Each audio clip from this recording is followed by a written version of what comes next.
হৰিৰ চৰণ মাত্ৰ কৰিলন্ত ধ্যান। আৰু তেতিয়া ভক্ত প্ৰহ্লাদেও প্ৰভু ভগৱন্তৰ চৰণৰ যেতিয়া স্পৰ্শ পালে, প্ৰহ্লাদৰ মনত যদিও বা কিছু অশুভ ভাৱ আছিল, সেই সমস্তবিলাক প্ৰভু ভগৱন্তৰ চৰণ স্পৰ্শ কৰাৰ লগে লগে সমস্তবিলাক নাইকিয়া হৈ পৰিল। আৰু লগে লগে প্ৰহ্লাদে প্ৰভু ভগৱন্তৰ স্পৰ্শৰ পৰা পোৱা সেই যি ব্ৰহ্মজ্ঞানৰ দ্বাৰা কেৱল নৰসিংহৰূপী প্ৰভু ভগৱন্তক ধ্যান কৰাত ব্যস্ত হৈ পৰিল।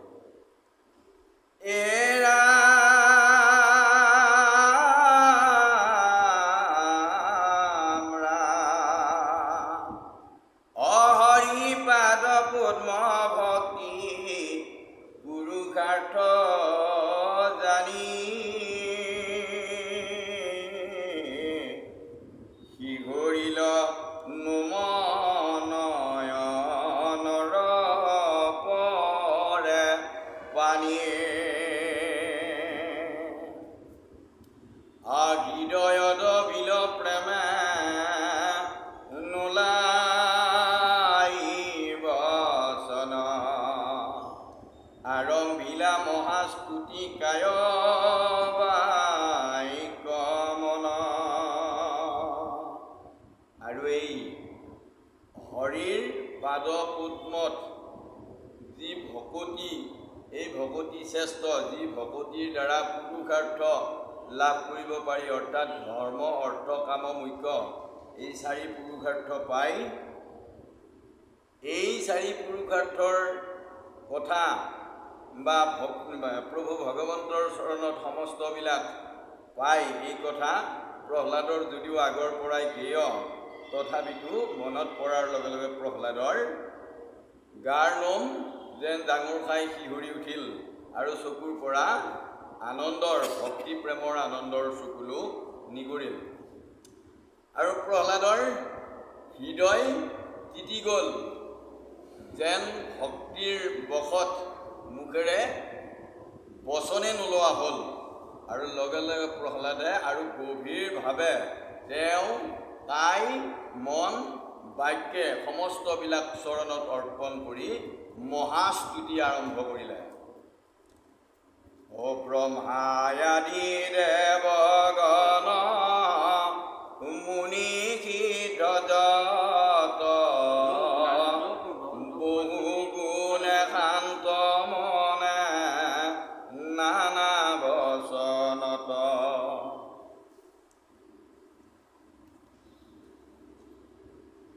হে ৰাম ইদানী কোনতো পাৰে যাকয় আৰাধিত,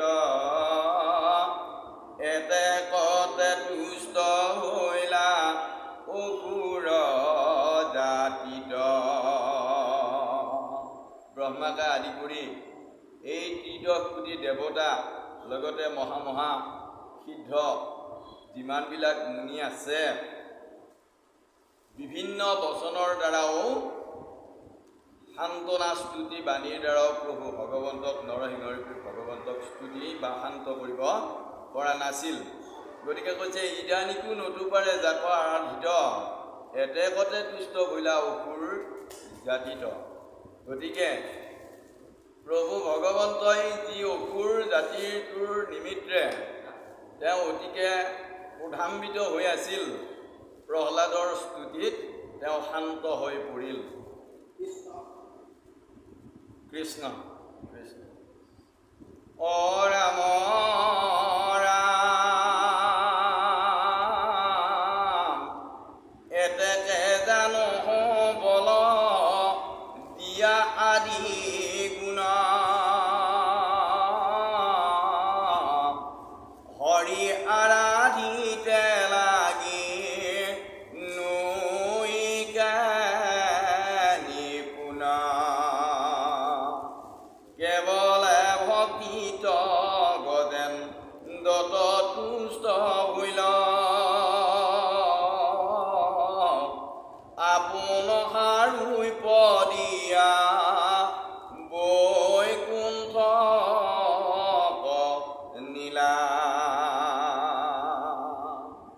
গতিকে কৈছে এতেকে জানো বল বিদ্যা আদি গুণ যিমান শৰীৰৰ বল থাকক যেন যিমানবিলাক বিদ্যা থাকক এই সমস্তবিলাক গুণ হৰি আৰাধিতে লাগি নুহিকে নুকুন। আপোনাৰ যিমানে নাথাকক কিয় হৰিক আৰাধনা যদি ভক্তি নাথাকে কাই বাক্য মনে যদি প্ৰভু ভগৱন্তৰ চৰণ যুগলিত একান্ত নিৰন্তৰ ভক্তি নাথাকে তেনেহ'লে সেইজনা ভকতিত বা জ্ঞানত নিপুণ নহয় বুলি কৈছে। কেৱলে ভক্তিত গজেন্দ্ৰ তুষ্ট হৈলা আৰু প্ৰভু ভগৱন্তই সেই গজেন্দ্ৰৰ সেই পানীৰ পৰা তুলি অনা সেই পদুম পাহাৰে যেতিয়া তেওঁ অৱশেষত প্ৰভু ভগৱন্তক স্তুতি কৰিছিল গজেন্দ্ৰৰ স্তুতিটো প্ৰভু তুষ্ট হৈছিল।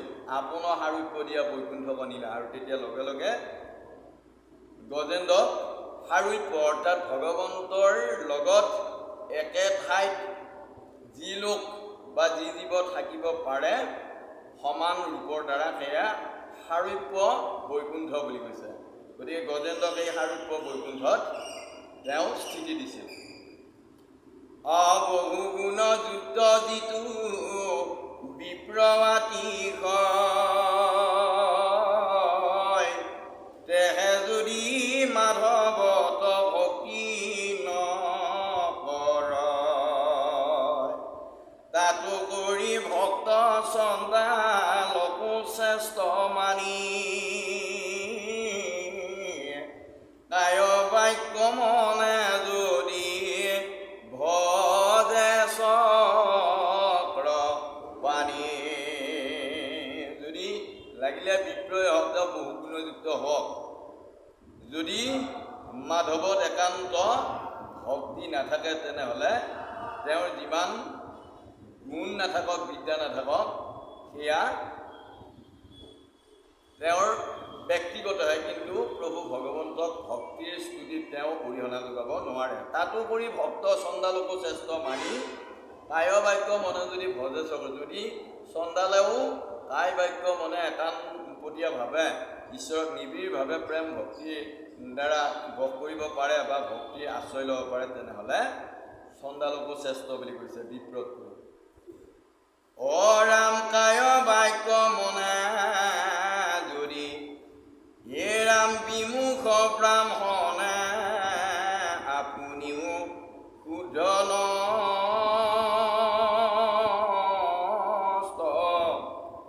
ভকত চণ্ডালে কুল পবিত্ৰ কৰ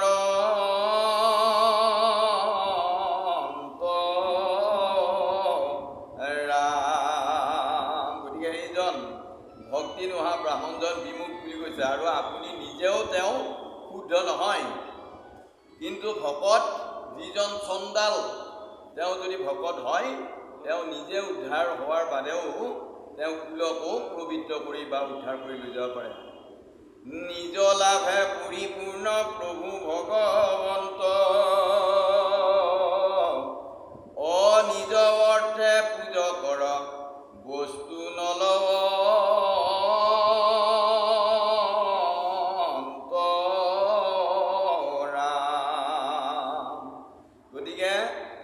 নিজৰ লাভৰ দ্বাৰাই প্ৰভু ভগৱন্ত ইতিমধ্যে পৰিপূৰ্ণ হৈ আছে। তেওঁ তাত তেওঁৰ ওচৰত তেওঁৰ ভঁৰালত একোৰে অভাৱ নাই।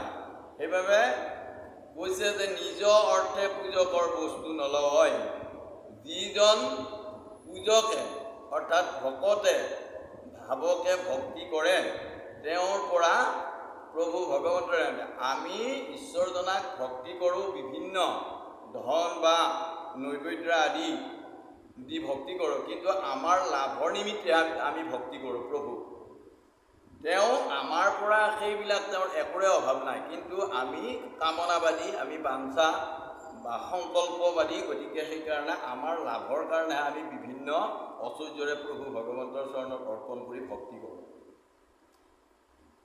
হে ৰাম তাহাক কৃপায়ে মাত্ৰ পূজাব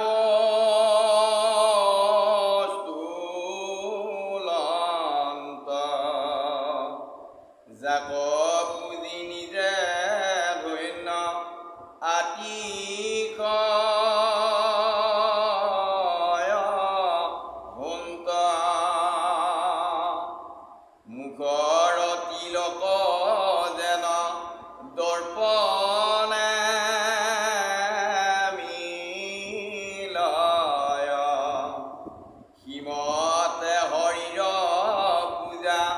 আপোনাৰ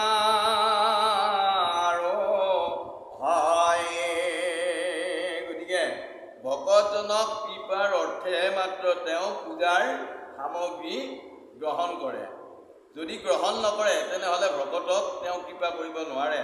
সেইবাবে ভকতে দিয়া বস্তুৰে ঐশ্বৰ্যৰে তেওঁ স্পৰ্শ কৰি বা তেওঁ গ্ৰহণ কৰি ভকতক কৃপা কৰে। যাক পুজি নিজে ধন্য আতিশয় সন্তোষ। যিজনক পূজা কৰাৰ বাবে ভকতবিলাকে নিজেই ধন্য মানিব পাৰে। আমি নিজে নিজৰ সন্তুষ্টিৰ বাবে আনন্দৰ বাবে ঈশ্বৰক ভকতি কৰোঁ। মুখৰ তিলক যেন দৰ্পণে মিলয়। আমি কপালত লোৱা যিটো ফোট, এই ফোটটো আমি নিজে দেখা নাই, কিন্তু যেতিয়া আমি দৰ্পণত চাম তেতিয়া আমি নিজে দেখা পাম। গতিকে সেইদৰে সীমতে হৰিৰ পূজা আপোনাৰো হয়। গতিকে ঠিক তেনেদৰে নিজৰ কাৰণেহে পাবৰ আশাৰে বা বাঞ্ছাৰ কাৰণেহে আমি হৰিক পূজা কৰোঁ, আমাৰ নিজৰ কাৰণে কৰোঁ। হে ৰাম এতেকে অসুৰ ভূঞা হৰি গুণ গান,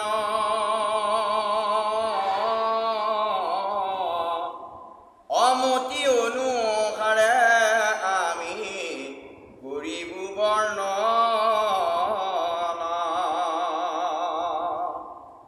মায়া গুণে সংসাৰত যিটো পৰিচয়, হৰি গুণ বৰ্ণনত সিও শুদ্ধ হয়। গতিকে অসুৰ বংশত জন্ম লৈছে যেতিয়া অসুৰৰ বংশত অসুৰ, এতেকে অসুৰ ভূঞা হৰি গুণ গান, মতি অনুসাৰে আমি কৰিব বৰ্ণনা। গতিকে আমি এই পদশাৰীৰে আমাৰ দৰে যিবিলাক কামনা ৰহিত জীৱ, অৰ্থাৎ মায়াত আসক্ত হৈ থকা মোহিত হৈ থকা যিবিলাক জীৱ, এই জীৱবিলাকৰ কৃপাৰ উদ্দেশ্যে এই পদশাৰী আছে। এতেকে অসুৰ ভূঞা হৰি গুণ গান, মতি অনুসাৰে আমি কৰিব বৰ্ণনা। গতিকে কবিজনায়ো লিখিছে বা আমাকো হৰি প্ৰভু ভগৱন্তক স্তুতি, এই মায়াত আসক্ত হৈ থাকিও, কামনাবাদী হৈ থাকিও আমাৰ যাৰ যিদৰে মন, সেই মন অনুসৰি ঈশ্বৰত ভক্তি কৰিব দিছে। মায়া গুণে সংসাৰত যিটো পৰিচয়, হৰি গুণ বৰ্ণনত সিও শুদ্ধ হয়।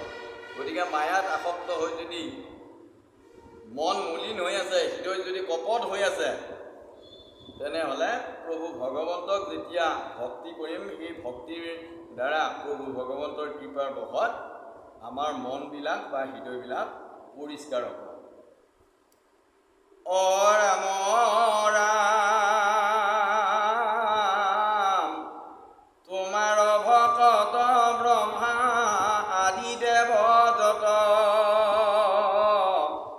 উপ এৰিবা কহবে বাঞ্ছয় মনত।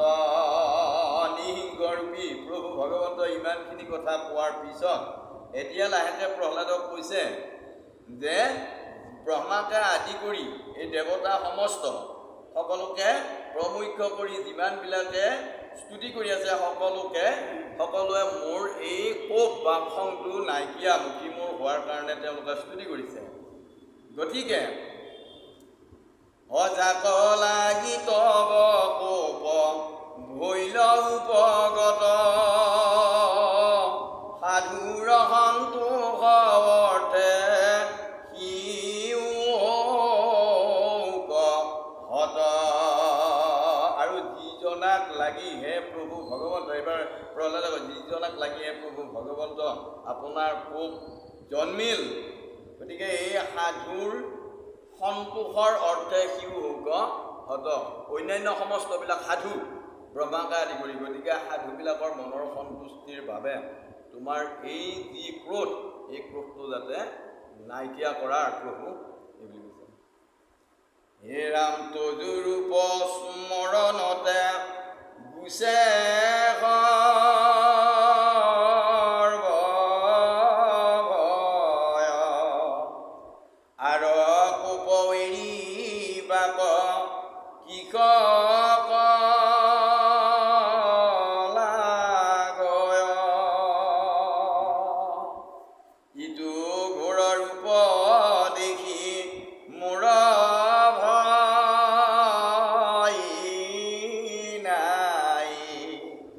সংসাৰ চক্ৰৰ পীড়াতে ত্ৰাস পাই। হে প্ৰভু, তোমাৰ এই ৰূপটো স্মৰণ কৰাৰ লগে লগে মোৰ শৰীৰৰ সমস্ত ভয় নাইকিয়া হ'ল। আৰু তোমাৰ যি কোপ, এইটো তুমি এৰা নেৰাটো, এইটোৰ বাবে মোৰ অকণো মনত সন্দেহ নাই বা ভয় নাই। ইটো ঘোৰৰ ৰূপ দেখি মোৰ ভয় নাই। তোমাৰ এই নৰসিংহৰ যিটো ৰূপ, বিকট ৰূপ, এই ৰূপটো দেখি মোৰ কিন্তু মনত অলপো সংকোচ নাই। কিন্তু এটা কথা যে সংসাৰ চক্ৰৰ পীড়াতেহে ত্ৰাস পায়। গতিকে এই সংসাৰ অৰ্থাৎ জন্ম মৃত্যুৰ যিটো চক্ৰ, এই চক্ৰটোৰ যিটো পীড়া অৰ্থাৎ দুখ বেজাৰ বেদনা, এই বেজাৰ বেদনাৰ কাৰণে মোৰ সদায় হয়। কাৰণ জন্মিলে মৰিব লাগে, মৰিলে জন্মিব লাগে। গতিকে জন্মৰ পৰা মৃত্যুলৈকে এই সময়ছোৱা সংসাৰ বুলি কৈছে। গতিকে জন্মৰ পৰা মৃত্যুলৈকে যাৰ যিমানে আয়ুস নহওক, কিন্তু জন্মিলে যে ধৰা ধামত শোক তাপ দুখ এইবিলাক যে পাবই লাগে, এইটো খাটাং। গতিকে এইটোক লৈহে প্ৰভু মোৰ ভয় বুলি কৈছে। হে ৰাম এতেকে কৈখানি মোত সুপ্ৰসন্ন হৈবা, তজু পদ মূলক মাতিয়া মোক নিবা। সংসাৰৰ তাপে মই পৰম তাপিত, তোমাৰ চৰণে সেৱা নজানো কিঞ্চিত। গতিকে হে প্ৰভু, তুমি কেতিয়া সন্তুষ্ট হ'বা আৰু তোমাৰ এই চৰণ যুগলি য'ত মই সদায় পাই থাকিম, তুমি য'ত এই চৰণ যুগলিৰ স্পৰ্শ য'ত তোমাৰ সদায়ে পৰি থাকে, সেই মূল ঠাইখিনিলৈকে মোক কেতিয়াকে নিবা? কাৰণ সংসাৰৰ এই তাপত মই অতিকে তাপিত হৈ আছোঁ।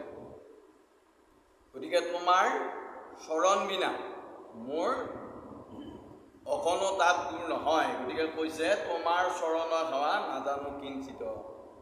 আৰু হে প্ৰভু, তোমাৰ চৰণত কিদৰে ভক্তি কৰিব লাগে তাৰ মই অলপো পাত্ৰ নহওঁ। অদুখ প্ৰতিকাৰ হবে দুখে নিশেষ,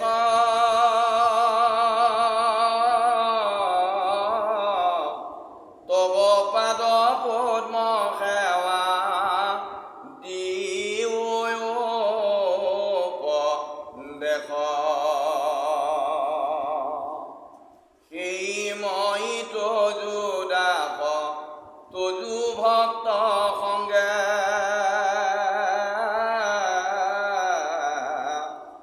তজু গুণ নাম ছয় গায়া মন ৰংগে। সংসাৰৰ মাজে আছে যত দুখ ছয়, তাক অনায়াসে আমি তৰিবু নিশ্চয়। সংসাৰী জনৰ ৰক্ষা হেতু নাহি আন, সৰ্বৰূপে তুমি শেষ ৰাহা পৰিত্ৰাণ। এতিয়া ক'লে দুখৰ প্ৰতিকাৰ হবে দুখেহে নিশেষ। গতিকে দুখ প্ৰতিকাৰ বা নিবাৰণৰ নিমিত্তে দুখ কৰিবই লাগিব, দুখ পাবই লাগিব। তব পাদ পদ্ম সেৱা দিও উপদেশ। গতিকে হে প্ৰভু, তোমাৰ চৰণ যুগলৰ সেৱা যিটো হয়, প্ৰকৃত সেৱা যিটো হয়, যি ভক্তিৰ দ্বাৰা যি সেৱাৰ দ্বাৰা তুমি সন্তুষ্ট হোৱা, সেই উপদেশটো মোক দিয়া। সেই মই তজু দাস তজু ভক্ত সংগে, আৰু সেয়েহে মই তেতিয়াহে তোমাৰ দাস দাসৰ সংগ ল'ব পাৰিম, তোমাৰ ভক্তৰ সংগ ল'ব পাৰিম। আৰু যেতিয়া ল'ব পাৰিম তজু গুণ নাম ছয় গায়া মনৰ অংগে, সংসাৰৰ মাজে আছে যত দুখ ছয়, তাক অনায়াসে আমি তৰিব নিশ্চয়। গতিকে তোমাৰ ভক্তৰ সংগ যেতিয়া পাম, তেতিয়াহে মোৰ এই জন্ম মৃত্যু বা যিটো সংসাৰ, এই সংসাৰ চক্ৰটোৰ পৰা পৰিত্ৰাণ পাব পাৰিম। হে ৰাম হে ৰাম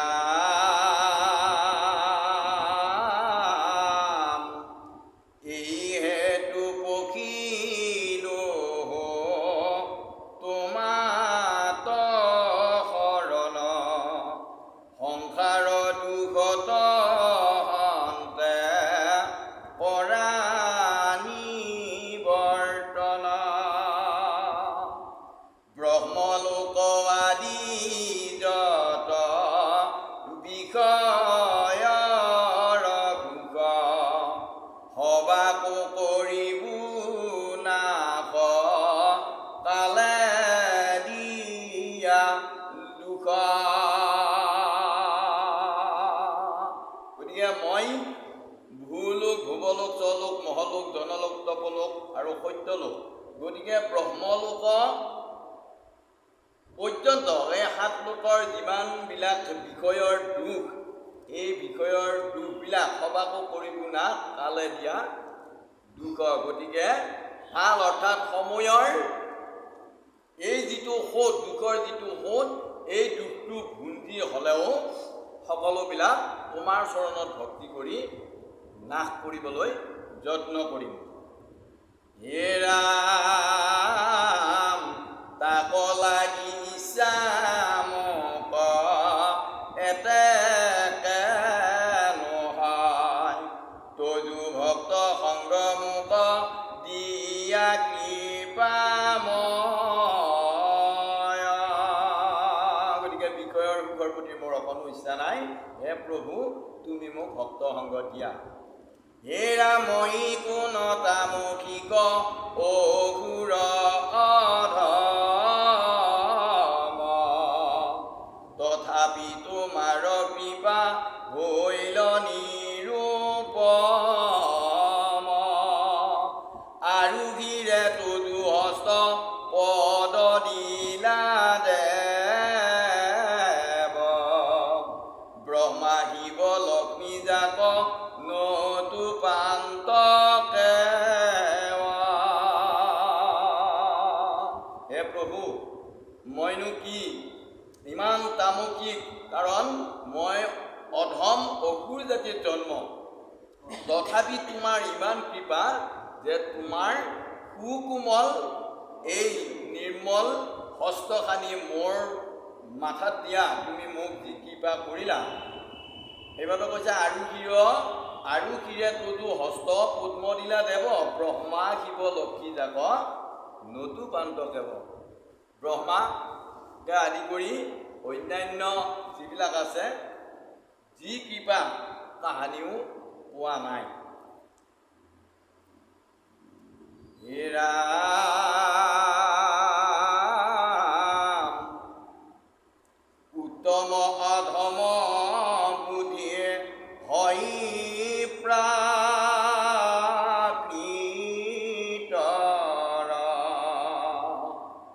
শিবুদ্ধি তোমাৰ নোহা সৰ্বসুন্দৰ।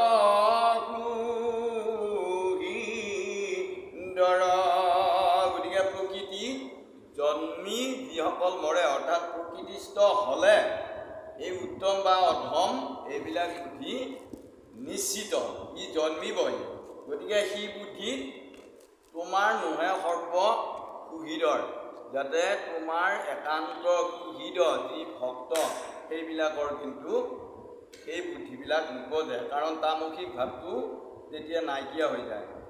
হে ৰাম তথাপি ভক্তিৰ অনুৰূপে ফল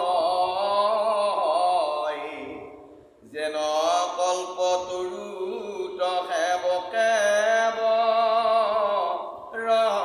পাই অপূৰ্বে মই মহামূঢ় সংসাৰে আছিলো নাৰদৰ অনুগ্ৰহে তোমাক জানিলো। হে প্ৰভু মই যেতিয়া মহামূঢ় হৈ এই সংসাৰত জন্ম গ্ৰহণ কৰি আছিলোঁ, তেতিয়া মহামুনি নাৰদৰ অনুগ্ৰহত তোমাৰ বিষয়ে মই জানিবলৈ সক্ষম হৈছিলোঁ আৰু তেতিয়াৰ পৰাই তোমাক জানিলোঁ। অতান সেৱা মাত্ৰ মই এৰকেল কৰি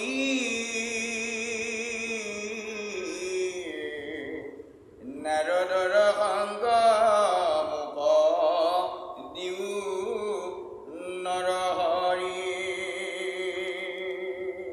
গতিকে সেইজনা মহান জ্ঞানী এই ঋষিৰ সংগ মই এৰিব নোৱাৰোঁ। হে প্ৰভু, কৃপা কৰি মোক যাতে সেইজনা দেৱৰ্ষিৰ সংগ দিয়া, এইবুলি কাবু কৰিছোঁ। হে ৰাম, তুমি কৰা জগতৰ সৃষ্টি স্থিতি লয়, নানা অৱতাৰ ধৰি পালা কৃপাময়। জগতৰ অপকাৰী অসুৰ সংহৰা, যুগে যুগে নিজ ধৰ্ম প্ৰতিপাল কৰা।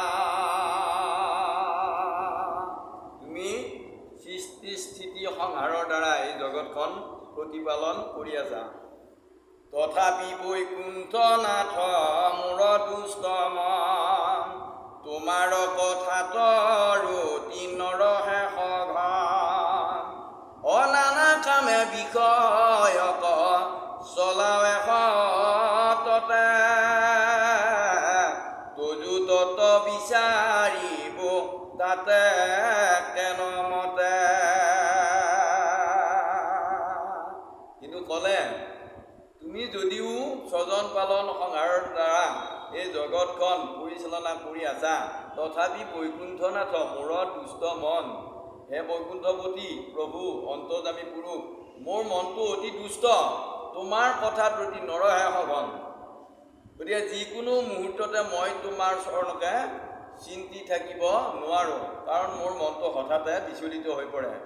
নানা কামে বিষয়ক চলাৱে সততে, কাৰণ বিভিন্ন আশা সংকল্প মোক আকৌ এই বিষয়ৰ বৈষয়িক সুখ পাবৰ কল্পনাৰে মোৰ মনটো লৰচৰ কৰি দিয়ে।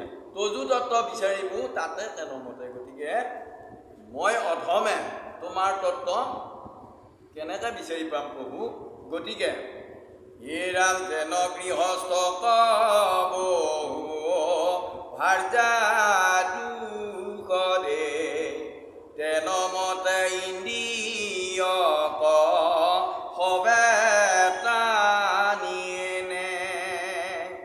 ভৱ নদী মাজে দুখ পাৱে সৰ্বলোক, কৃপা দৃষ্টি ছায়া মোক তাত তাৰি উক। গৃহস্থৰ ভাৰ্যা হবে স্বামীসকলক দিয়া দুখ, যেনে ঠিক তেনেদৰে মোৰ এই শৰীৰৰ ইন্দ্ৰিয় সমস্তই মোক সেইদৰে যান্তনা দি থাকে, দুখ দি থাকে, মোৰ এই ভাৰ্যাৰূপী শৰীৰটোৱে। ভৱ নদী মাজে দুখ পাৱে সৰ্বলোক। গতিকে ভৱ মানে হৈছে সংসাৰ। গতিকে এই জন্মৰ পৰা মৃত্যুলৈকে ই এটা নদীৰ লগত তুলনা কৰিছে। গতিকে এই ভৱ নদীৰ মাজত সকলো লোকেই, লোক অৰ্থাৎ মায়াত মুগ্ধ হৈ থকা যিবিলাক দেহধাৰী জীৱ, সেইবিলাকক লোক বুলি কৈছে।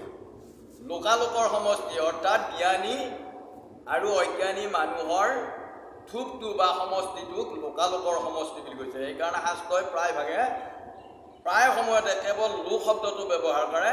লোক মানে অজ্ঞানী, মায়াত মোহিত দেহধাৰী জীৱসকল।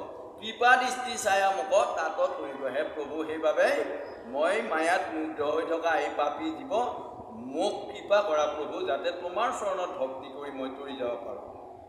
আৰু তাৰপিছত কৈছে, অলোকক তাৰিবে নাই তোমাৰ প্ৰয়াস, লীলায়ে ঈশ্বৰে কৰে সৃষ্টি স্থিতি নাশ। গতিকে এই মায়াত মোহিত জীৱসকলক তৰণৰ কাৰণে তোমাৰ অলপো যত্ন নাই প্ৰভু।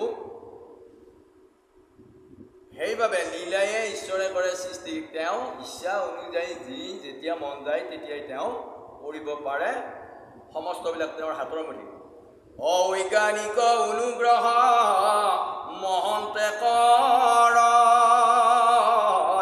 ইটো ভৱ নদীটো নাহিকে মোৰ ভয়।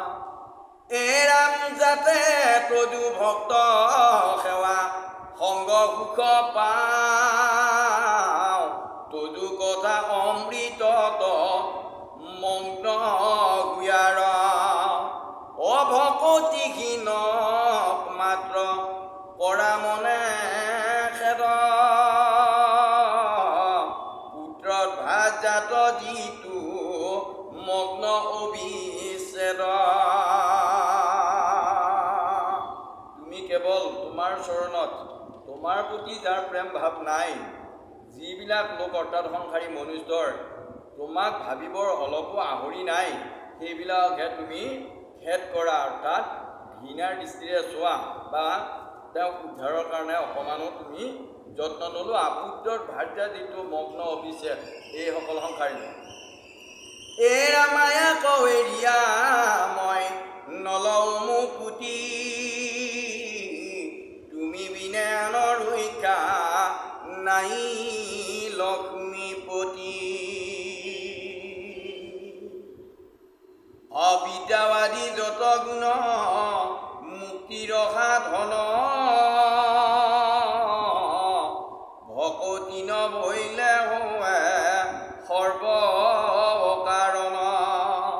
সকল স্বৰূপ তুমি কৰা প্ৰকাশ, ৰঙা চৰণৰ কৰা মুক তজুদাক। ইমানবিলাক ভক্ত প্ৰহ্লাদে প্ৰভু ভগৱন্তৰ নৃসিংহৰূপী ভগৱন্তৰ চৰণত ইমানবিলাক প্ৰাৰ্থনাৰ দ্বাৰাই অৱশেষত ক'লে, এই নিজৰ নিজৰ সকলো স্বৰূপ তুমি কৰা প্ৰকাশ। স্বৰূপ মানে নিজৰ যিটো মূৰ্তি বা আকৃতি, গতিকে এইবিলাক তোমাৰ কৃপাতহে প্ৰকাশমান হৈছে।